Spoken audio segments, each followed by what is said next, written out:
Assalamualaikum warahmatullahi wabarakatuh. Ilmu menempatkan orang miskin di kursi raja. Halo Bapak Ibu semuanya dimanapun berada, semoga baik-baik selalu. Selamat datang di video kami hari ini. Kita akan membahas kabar gembira terkait peningkatan gaji guru yang diumumkan oleh Menteri Pendidikan Dasar dan Menengah, Bapak Abdul Muti. Dalam rangka memperkuat kesejahteraan para pendidik, pemerintah telah menetapkan peningkatan gaji sebesar 2 juta rupiah untuk guru non-ASN dan 1 kali gaji pokok untuk guru ASN. Mari kita bahas lebih dalam apa yang dimaksud dengan kebijakan ini dan dampaknya terhadap para guru di Indonesia. Dan sebelumnya mari kita simak video berikut ini. Saya akan disampaikan peningkatan kesejahteraan guru non-ASN sebesar 2 juta rupiah dan peningkatan untuk gaji guru ASN sebesar gaji pokok yang mereka miliki. Terima kasih rekan-rekan wartawan. Kami sampaikan bahwa tadi baru saja saya diterima oleh Bapak Presiden. Kami menyampaikan beberapa hal yang berkait dengan kebijakan Kementerian Pendidikan Dasar dan Menengah dan juga beberapa kegiatan yang kami akan laksanakan dalam waktu dekat. Yang pertama, kami akan menyelenggarakan puncak peringatan Hari Guru Nasional 2024 yang insya Allah diselenggarakan tanggal 28 November jam 3 sampai jam 5 di Velodrome Rawamangun.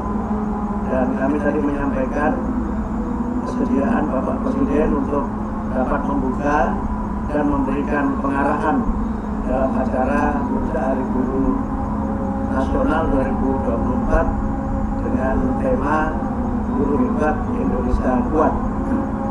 Yang dalam acara tersebut nanti akan disampaikan peningkatan kesejahteraan guru non-ASN sebesar 2 juta rupiah dan peningkatan untuk gaji guru ASN sebesar gaji pokok yang mereka miliki.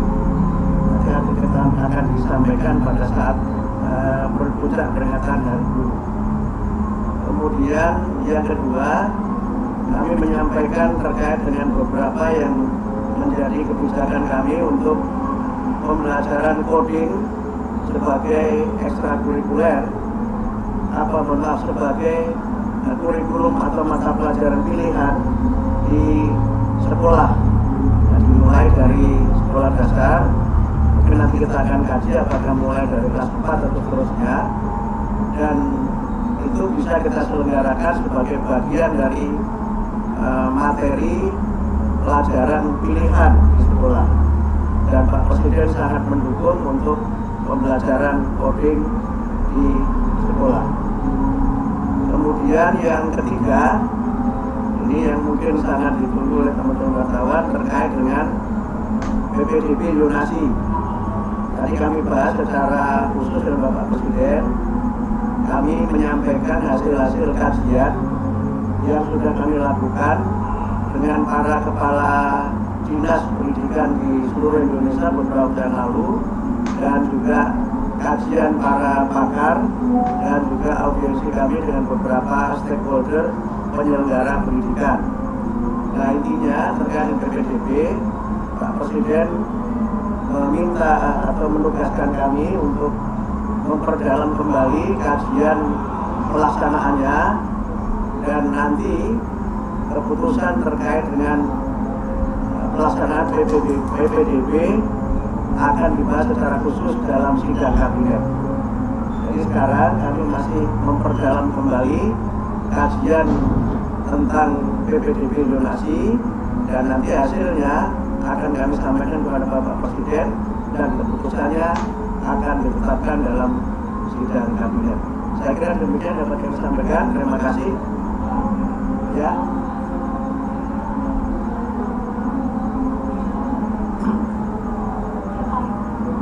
Jadi begini, Yonasi itu kan filosofinya ada 4 ya.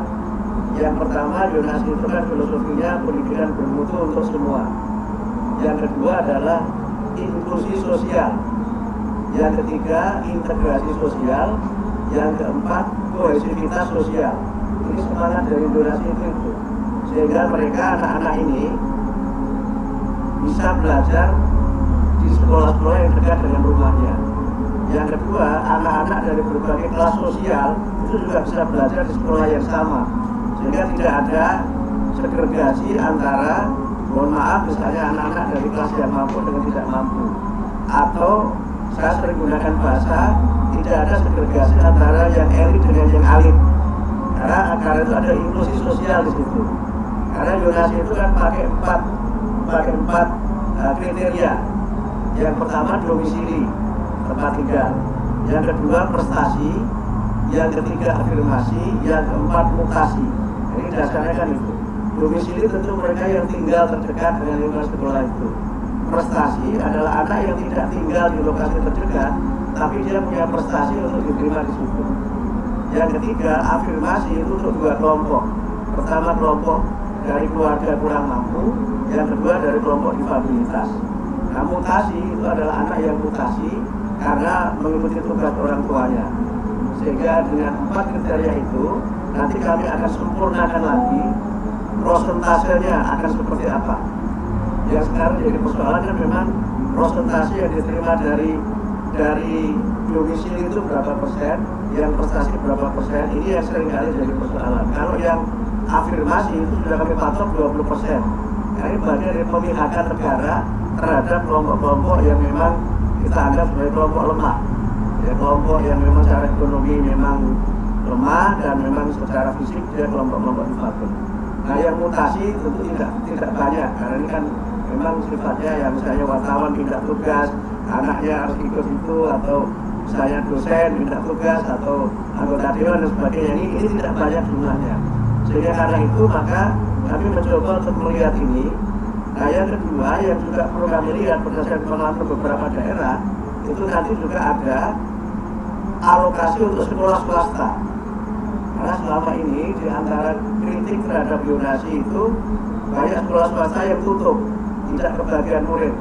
Sementara negeri itu muridnya berlebih, ya karena muridnya berlebih itu kadang standar mutunya tidak dapat terpenuhi. Karena rasio guru dan murid menjadi tidak seimbang, sarana dan prasarana juga menjadi tidak dapat tersedia dengan sebaik-baiknya. Nah, berbagai kelemahan ini sedang terus kita pelajari dan kami perdalam sehingga mudah-mudahan pada tahun pelajaran 2025-2026 itu kami sudah bisa menerapkan zonasi dengan sistem baru yang kajiannya terus kami lakukan dan keputusannya nanti dalam sidang kabinet.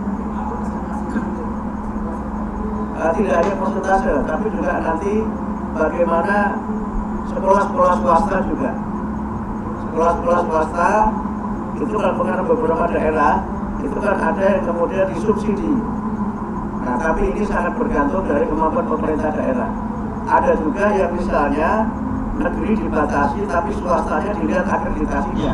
Nah, ini ada berbagai skenario dan praktek baik yang ada di provinsi-provinsi itu yang coba nanti kita perdalam lagi dan nanti kemudian akan kita ambil kebijakan donasi sehingga ya dapat mencapai 4 idealisme tadi itu.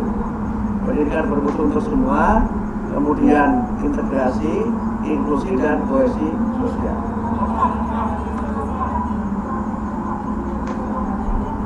Menunggu sidang. Kami belum bisa mengambil keputusan karena keputusan nanti tidak ada pada kami tapi pada sidang kabinet dulu kami sidang.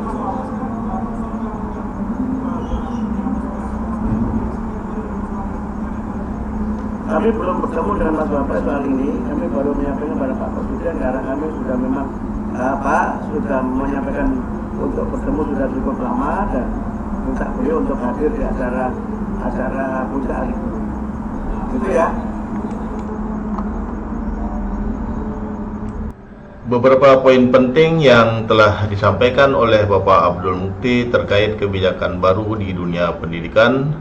Ada 3 topik utama yang dibahas dalam video ini.